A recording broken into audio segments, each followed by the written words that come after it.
Halo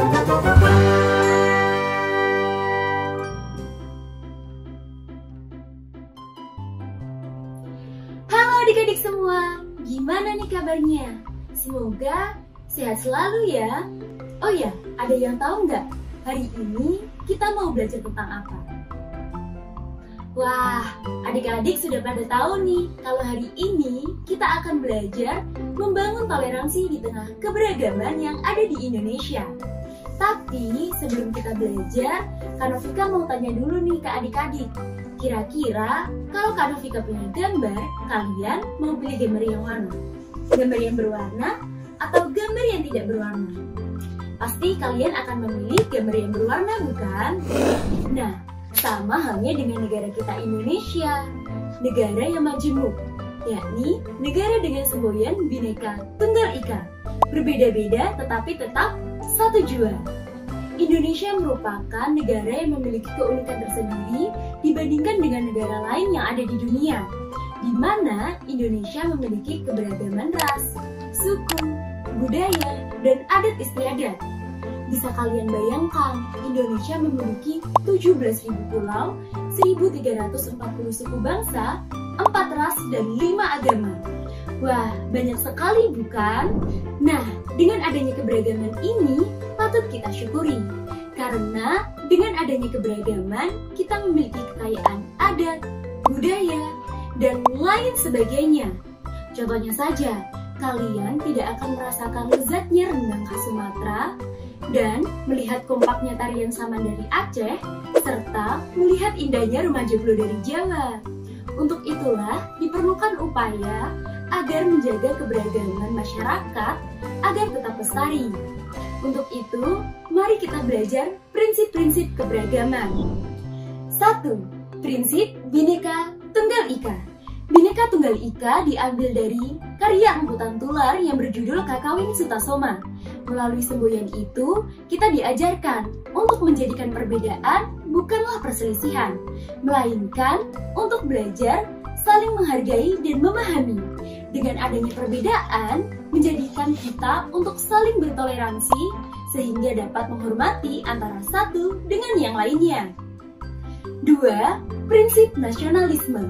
Sebagai warga negara Indonesia, kita harus memiliki rasa cinta kepada tanah air. Inilah yang disebut dengan rasa nasionalisme. Nasionalisme juga bisa membuat kita lebih sadar akan nilai kebangsaan dan berusaha mewujudkan cita-cita bangsa, salah satunya persatuan dan kesatuan. 3. Prinsip hak dan tanggung jawab. Semua orang yang terlahir ke bumi memiliki hak dan tanggung jawabnya masing-masing. Contohnya, hak untuk berbicara, hak untuk didengarkan, hak untuk dihargai, dan hak untuk hidup. Namun, kebebasan dari hak asasi yang kita miliki juga datang beriringan dengan adanya tanggung jawab. Ada yang tahu nggak kira-kira kenapa? Nah, karena kebebasan hak yang kita miliki juga menyangkut keadilan hak dari orang lain yang menjadi tanggung jawab kita agar saling menghormati. 4. Prinsip wawasan Nusantara. Teman-teman di sini udah pada tahu belum? Apa sih yang dimaksud dengan prinsip wawasan Nusantara? Kalau menurut Ketetapan MPR Nomor 2 Tahun 1993 dan Ketetapan MPR Nomor 2 Tahun 1998, wawasan Nusantara adalah wawasan nasional yang bersumber dari Pancasila dan Undang-Undang Dasar 1945 yang secara tidak langsung mengajarkan kepada kita untuk hidup dan bermasyarakat dengan mengutamakan kesatuan dan persatuan. 5. Prinsip pembangunan nasional untuk mewujudkan cita-cita bangsa. Sejak kemerdekaan Indonesia tahun 1945, negara Indonesia harus selalu berkembang. Salah satunya dengan adanya pembangunan nasional. Nah, pembangunan nasional ini bisa terwujud apabila ada rasa persatuan dan kesatuan yang kuat antar sesama warga negara Indonesia. Persatuan dan kesatuan akan meningkatkan kesejahteraan bagi seluruh masyarakat Indonesia.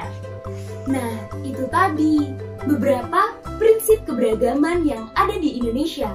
Kalau dapat ditarik kesimpulan, keberagaman ras, budaya, suku, agama yang ada di tengah masyarakat yang majemuk akan terjalin apabila kita memiliki sikap toleransi.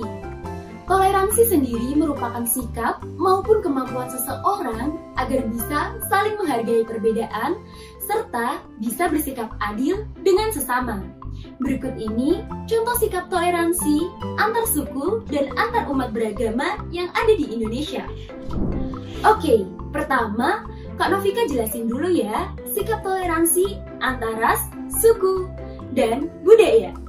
Yang pertama, kita tidak boleh membeda-bedakan suku, ras, maupun golongan dari orang lain.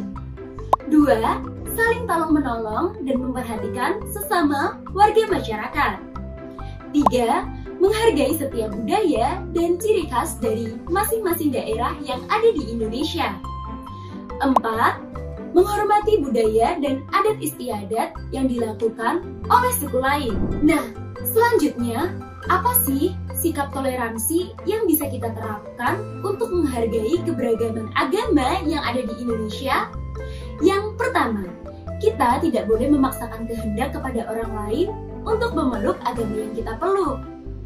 2. Menghargai dan menghormati waktu beribadah orang lain dengan menciptakan suasana aman dan nyaman.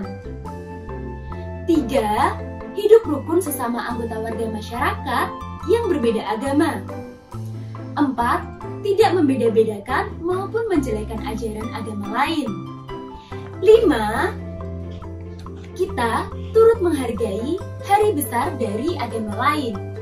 Nah, itu tadi beberapa prinsip dan contoh sikap toleransi mengenai keberagaman suku, budaya, adat, dan agama yang ada di Indonesia. Sama halnya dengan sebuah warna. Jika semakin banyak warna yang dipadu-padankan dan memiliki komposisi yang serasi, maka hasilnya akan cantik pula. Nah teman-teman, jadi tidak apa bila kita berselisih paham, asal jangan salah paham ya. Sampai jumpa di video selanjutnya.